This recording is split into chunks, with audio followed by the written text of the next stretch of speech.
Hello, my friends. This is Nina, and I really do appreciate you coming here and checking me out. It has been a while, hasn't it? Well, yeah, it's been a while. And if you do not know who I am, well, you just look at my old videos. I don't look anything like that anymore. My girls don't look like that anymore. And you know what? We've grown up a lot. My girls have literally grown up so very much. Okay, so the eldest one, Michaela, is now 23 years old. She is a certified teacher. She just graduated in December 2020 with her master's in education, and she received her bachelor's the prior year. So she literally went to grad school like a couple of weeks after graduating with her bachelor's. So she is a full fledged teacher, and she's subbing right now, and she's doing well. The younger one, Millicent, is 19 years old. Yes, I know it has been a long time, hasn't it? She is at a Christian university that's 300, or no, not 300, but 3 hours from here, and she is enjoying herself. She is a communications major, and she lives on a campus. The campus that she lives on at the university that she attends is a really small private school that has about 900 undergrad students. So it's relatively small.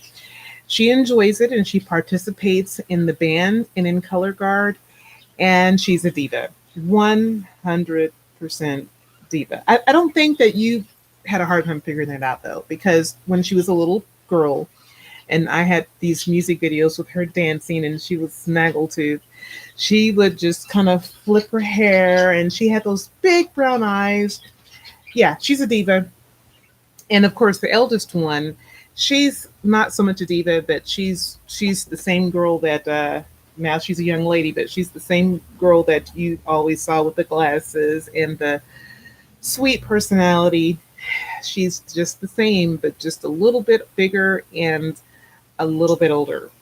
And as for me, I am not an empty nester because the eldest one is still at home. She's working, and we're thankful for that. And the younger one, of course, has not graduated from college. Neither one of the girls are living on their own. So, as far as I'm concerned, I am not an empty nester. And I'm proud to say that because I really don't want to go there right now. I'm still enjoying being a mom. I'm not saying that being an empty nester means that you're not enjoying being a mom, but I don't feel like I'm old enough to be an empty nester. So, as far as I'm concerned, I'm not going to be fully an empty nester until both of the girls have literally flown off on their own with their careers, their own homes, their own families. And then I can enjoy then and only then. And I also have little birds. You can hear them, I'm sure. And I have a little dog named Barney. He's a Chihuahua and he's got allergies really bad. So he has a cone on and he has a little bit of fur missing on his back because he scratched or bit it out because he was itching so much. So, no, he's not abused or neglected. He just doesn't look like a fluffy little dog should look because he doesn't like to have itches. And he's got medicine for it, but right now it's just not working that well. But he's good. My husband, he is doing well. He's working hard as ever. And we are still living in the same place we lived when the girls were doing their more recent videos that you saw way back when the house is a lot emptier. Now it's full of books and clutter. But that's a whole different story. Um, what I will say is that when the eldest one went off to college, she did go to a university that was 2.5 hours south of here. And when she graduated from that university, she did go to grad school there. And there were so many situations that went on as a parent of a college student, and I had a lot to learn. Living on campus was not a new concept for me because I did live on campus when I went to college. But it was different for me in the sense that I'm just different than my parents, and this is a different day and a different time, and my relationship with my girls is such a blessing, but it's so different because what we did this whole time that she was in college was we spent a lot of time with her, and we would go and see her at her games because she was in band. She stayed in band all of her years in college, and I loved it because we were able to continue participating fully in her college experience, just like we did in high school. The college that she went to was a private Christian university as well. And we loved the experience there. And we went to every game that was a home game that she was at, which was every game. And we didn't see anything but happiness on that campus when it came to her in band. She loved it. She started out in college as a nursing major, and she was one semester from graduating with her BSN, Bachelor's of Science in Nursing. But it was not God's will. And suddenly everything changed. Everything changed. Now, if you've been to nursing school before or medical school or anything of that type, you may know that getting into nursing school is not easy. She got into nursing school with flying colors. All of her prerequisites were beyond flying colors. She got in, made A's and B's, mostly A's. Then she got into a pharmacology class and she was pulling a B. Not bad. But they have this little thing where you have to make certain scores on different tests. And how it works is if, like we know that a 75 is passing, but it's a C. But sometimes you have to make an 80 or you have to make an 85 to pass. Now, we know in the real world, in our little world we live in, if you make a 60 or anything below a 70 is failing. But in the world of nursing, or at least in this particular course, I think that's how it is in all of them, but I don't know for sure. In this particular one, you had to make an 80. No, it wasn't that her average wasn't high enough that she had to make an 80 to pass. No, it wasn't that. Certain tests require that you have to make a certain grade to pass. And it's not like you can take it over and over again. Like some of these things are one time and that is it. Yeah, I know it's kind of weird. I don't know that it's always been that way. I don't know that it's that way in every nursing school. Okay, but that's the way it was here. No lies. It was just the way it was. And sometimes what happens is they do give a curve. Long story short, she was not even a point, my friend, not even a full point. But to do the math, which math is not my strongest subject, you know how like when you get a number like 0.4999, whatever, you would round it up and it'd be 0.5 and then, whatever. It was rounded to where if in the real world, we would have rounded it up and she would have rounded up to the passing, to a suitable score. But in the school of nursing, in this particular one anyway, they don't round. It's just not done. So anyway, long story short, the nursing, they sit together and they go through this whole thing, and you can appeal it and you can go through all of your stuff and everything, but they tell you, okay, you can come back to us another time. So see you later. So that's the end of your nursing career in, like as far as your education, until like you can either reapply a following year, or you can try to get into a smaller nursing program somewhere else. But there's going to be like kind of like a mark, if you will, because someone's going to wonder, why are you coming to our nursing school one semester before you graduate? That's strange. So it was really a tumultuous situation. A lot of tears were shed, a lot of sleepless nights, but most importantly, a lot of prayer. We did a lot of praying. I did a lot of praying. We did a lot of crying. I did a lot of crying. But God God had a different plan. And boy, oh boy, was it wonderful. Because now all of this happened right before the big COVID thing. Okay. So in reality, she would have been graduating and walking into the world of nursing in the peak of the COVID scare, which means that being a new student, she would have, or a new graduate, she would have been thrust right into that, and she would have been able to bless many people. And oops, I almost knocked my water over.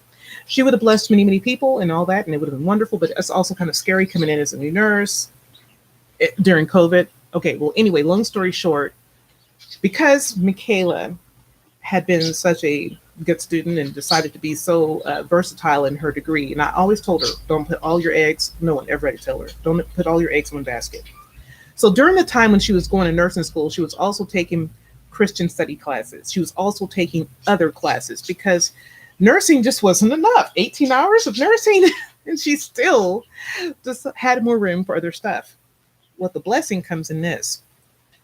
She was able to change her major to education very smoothly. So all of her nursing classes were way more than was required for education because, as you know, you've got all the organic sciences, all the more complicated maths and everything when you're taking nursing, right? Okay, but you still got to have your history classes and all that, just like any other degree, right? Well, and you know that education requires, you know, all the sciences, maths, and histories. So she was able to move all of those things over to um, an education major, and then look at everything that was laid out and realized I only have one more, like not even a whole semester to go. Like literally, she didn't have to go back and start taking a whole bunch of stuff to get on another track because she was already ahead. Because, you know, as you know, nursing is, you know, very intense.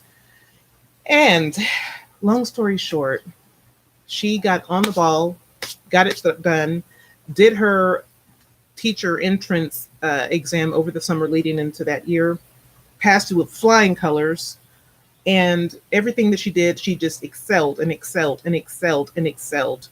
She left. She graduated with her bachelor's with an honor in honors, but she didn't stop there. She went on to grad school, and she received a very high honors as far as her academics. She was one of the youngest ones in her particular class because, you know, most people, not all, but most people, when they go for the grad school, they usually take a couple years after they've graduated with their bachelor's and, you know, go back to school after they paid some debt off. And, you know, sometimes even we go back to school after we have a family when we actually realize, you know, I think I'll go back and finish school or go back to grad school or go to you know, to get my PhD or whatever. But she did that, and we just said, yeah, we're going to support it. She didn't have anything to, you know, she didn't have any other, you know, responsibilities. So I said, why not get grad school out of the way now while you're young and have no other responsibilities, no spouse, no children, no debt other than college stuff that she has, and no car note, you know, like the best of everything. So she did that, and so we're very proud of her. So now she's subbing full time, a long term position, and she's applying for a permanent position. And but right now she's trying to explore to find out what grade she would be best suited for. She loves elementary school, and that's where she's been subbing. She did do a little subbing in middle school, and that was fine. She's kind of steering away from high school because, you know, she's a little girl, a little bitty girl, and people already think that she's a fifth or sixth grader when they look at her from behind walking down the hallway because she's so petite in stature. And when she goes to middle school, she just blends right in. So that's why she has to dress up and look really mature because she can actually blend in so well that many of the kids are much bigger than her. So there's no way high school is something that she wants to do. Now, she's not letting size keep her from doing this stuff, but what she's doing is she's realizing that she loves elementary school and she wants to work with the younger ones, like maybe first or second grade. But right now she's just allowing God to guide her and give her direction because, hey, who knows? She might be led to teach fifth grade. You never know. Sixth grade, you just never know. But it's all in his hands, and we're just really blessed. So that's what's going on with Michaela. Millicent, she is, a freshman, as I may have mentioned, and she turned 19 in February. So she's kind of like right in the middle age wise with, her classmates. And she was one of the kids that was the unfortunate graduates from high school that didn't get to have prom because she was having her senior year at the peak of the pandemic. So, prom, all of the senior activities, everything, like, did not, none of that stuff happened. As a matter of fact, we were leaving for, we were getting ready to go on spring break when Millicent um, was just preparing for some color guard contest. We were buying all of this stuff. I was going to do her group up really nicely. We were buying little gifts so we could give the girls prizes. Then we got a call out from the school saying, okay, we're going to have one more week off for spring break, but do your work. So we're like, okay, extended spring break. Long story short, Millicent never stepped foot in that school again. And so a year ago is when her senior year in high school was, and it was miserable because she was doing all her classes online, never got to say bye to her friends properly, never got to say bye to her teachers, never got to have the senior experience of having, your yearbook signed by all of your friends. And the prom didn't happen, as I mentioned, and senior picnics, senior experiences, being able to take that last senior picture with your friends in the hallway, all of that stuff was just out the window. And unfortunately, I was worried about all of how she was going to handle it. She handled it quite well. Millicent is such a diva, like I mentioned, but she actually handled it well.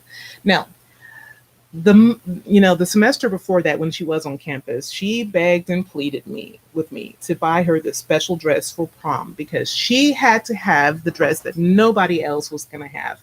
So I ordered this dress from Turkey, Istanbul, Turkey, and it was handmade. It was designed and made, and it arrived on November 1st. I will never forget that. It arrived and it was just laid out in this beautiful box, and we tried it on and had it altered.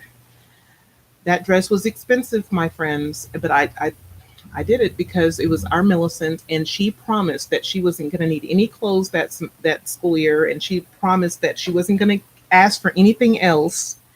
And I thought, well, this is my last child. I only have two girls, that's it. But this is my younger one, and I didn't want her to. I wanted her to have that princess feeling, and she is our princess. Both of the girls are princesses, and I just went and bought the dress. And I did save because I didn't want it to come out of our budget as a family. So I would put money back, and then I went and paid it. And it didn't really hurt to pay that price because it just was saved up money, and she paid some of her allowance into it and everything. And we got the shoes and it looked beautiful. We took some pictures and I'll share them with you in another video. But long story short, she didn't get a chance to wear the dress for prom, but we took a lot of pictures, and people have come to us and said, oh my goodness, she could wear that dress as a wedding gown because it's just gorgeous. And it's white. Okay. It's white, like an ivory color. It's white, but it's not cream or anything, but it's just beautiful. Okay. It's just beautiful. But she didn't get to wear it, and I cried, but I didn't let her see me cry because I felt like our poor Millicent is not getting the full experience of having prom like I did and like her sister did. But then there was a small part of me that felt relief because I knew with a dress like that, and I knew how much Millicent's a diva, I knew that also meant that I was going to have a limo. I was going to rent a stretch limo, and I was going to take them out to a nice restaurant afterwards. No, she didn't have a date. We had already planned with a couple of other mothers. All the girls, they were kind of like a group of girls that became really good friends over the 4 years of high school. They were really tight, and we decided we were going to put money in together and let the girls have a limo and there were going to be no boys in this circle, so we wouldn't have any kind of drama. I mean, I know it's not the boys of drama, it's just the fact that we didn't want the drama from like one girl having a boyfriend or date and the other ones didn't. Now, it wasn't that you couldn't have that, it's just that we weren't really trying to push that. And see, the thing about it is it made life so much easier in my mind, thinking if we could get a limo. Well, anyway, what happened was we didn't end up having to do that. I didn't end up having to go and have her hair done and have the stylist to come to the house. I didn't end up having to get her nails and all that done. So we saved a lot of money, but I was not sure that things were going to go so well because Millicent, again, is a diva. I'm going to have to get my dog down. Barney, would you please get down? Okay, he doesn't want to. So what I will say, maybe if I can, no, I guess moving in the way of the camera, it's not going to make a difference, is it? Barney, would you get down, please? Barney, I'm sorry. Awkward. But anyway, the whole. I'm going to get him. Hold on a second. Barney, get down. Barney, here, let's get him. Oh, yeah, here he is. Here he is, such a mess. My Barney is such a mess. Okay, so now, like I said, oh my goodness, I'm gonna fall. Like I said, he has a comb, but he's not. No, he didn't have surgery. He just likes to scratch the heck out of himself. Yes, he does. Barney, say hello to everyone. Everyone. Okay. So, anyways, I was saying is I knew she's a diva, and I knew she was going to want to do something, but she ended up actually being pretty cool about it. But I decided, okay, God has a way of working things out. My husband, he was so happy when he found out that prom was not going to happen because he knew that that was one less drama session. And I kind of have to agree with him. You know what I mean? So, all of that being said, Millicent's on campus. She's enjoying herself. She's got a wonderful roommate. She had one bad situation after the next at first. When she moved into her dorm, I don't know. You know how this stuff goes. They try to match you up with a person they think would be a good roommate for you, And Millicent is in a school that's rather homogenous. And so she's one of the only students with brown skin. I'm not even going to, and it's in a pretty small town and everybody's really friendly. Okay. So I want to make that clear. Everyone is really friendly. It's not, there is diversity there, but very little diversity. And this is what I think. Okay. So when the girl that she was originally going to be roommates with, when she first met Millicent over the summer online, she discovered that Millicent was, you know, not someone that she wanted to room with. And I'm not going to say it was because of any specific reason, but she had already decided that she didn't want to room with her. I kind of feel that. Because as soon as she came on campus, we got there first. And Millicent had set the room up with a nice little theme on her side. She didn't mess with the other girl's side. And when the girl came, she saw Millicent and she kind of, hi, that kind of, it was really dry. I wasn't there, but that's how Millicent described it. And then the girl after that started avoiding Millicent. She wouldn't talk to her. She would act like she didn't hear her.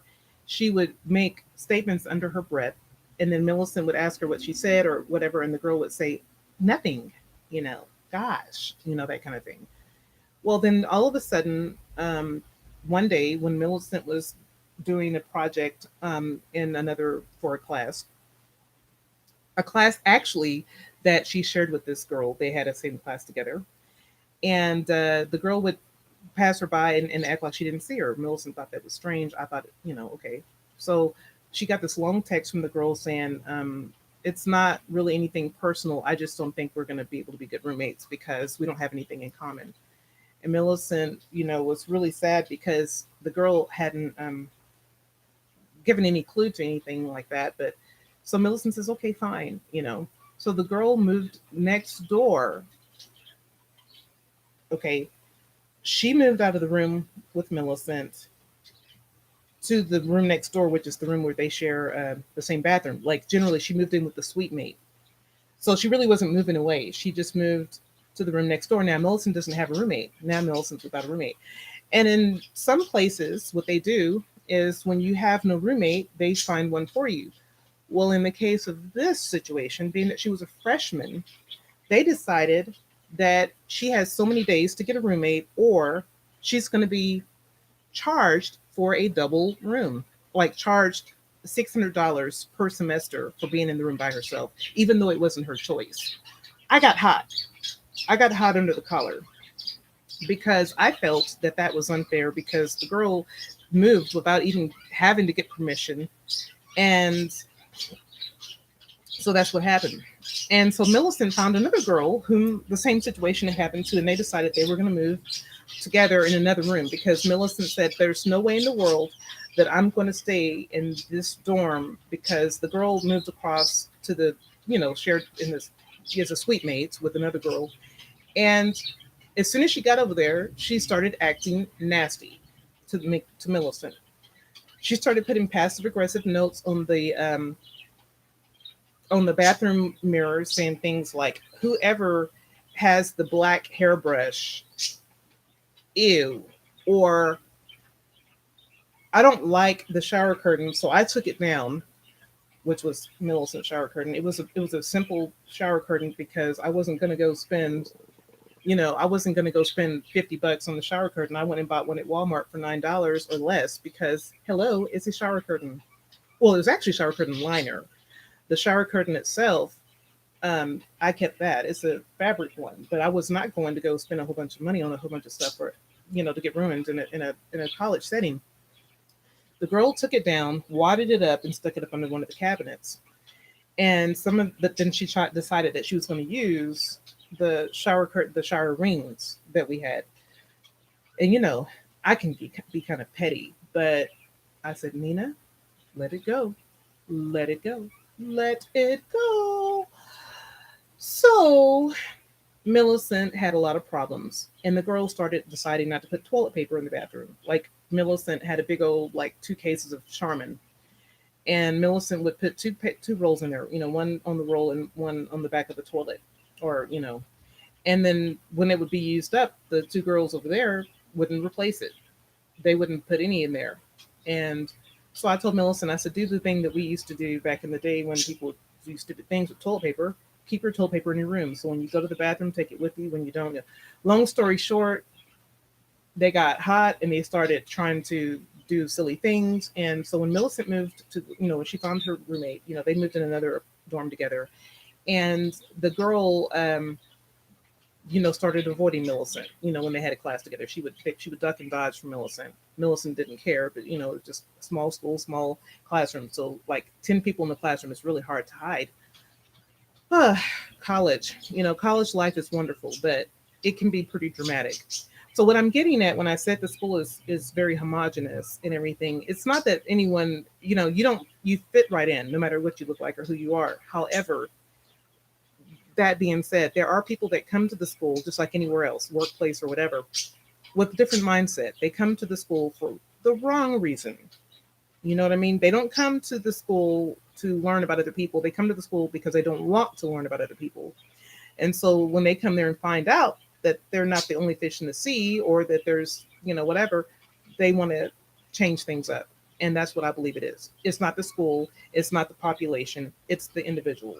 And that individual has been dealt with by being ignored. And Millicent's living a wonderful life and she's living her best life. But the reason why I mention that is because a lot of people, when they send their kids to school, they know that they're going to face a lot of different things, but you can never prepare your child for everything.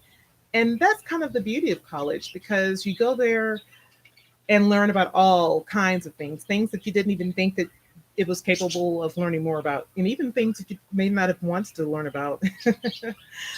But whatever the case is, Millicent is doing fine now. She's got a wonderful roommate, and the roommate that she has, they share their space together quite nicely. And I couldn't be happier. I really couldn't be happier. Millicent's enjoying band. She picked up an instrument. She's playing several instruments. Mind you, she didn't play band in high school. She was in color guard in high school, and she was in drill team in high school. Um, and I'll tell you about that later. But she's enjoying all of those things, and we're very blessed. And I will tell you, we've got a lot to talk about.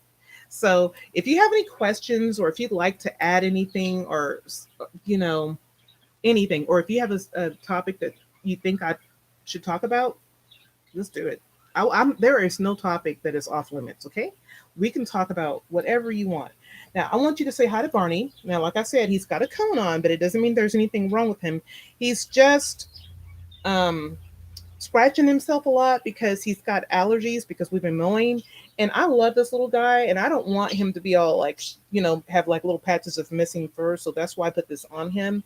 And when he's up and everything, but he's a beautiful little dog. He's a Chihuahua, and one of my best friends in the world gave him to me. So, there he is. But Barney said hello. I will see you all later. Love you all. You're special to me. And I will talk to you soon. Bye bye. Let's see. How do I do this? How do I? Oh, here it is. Okay.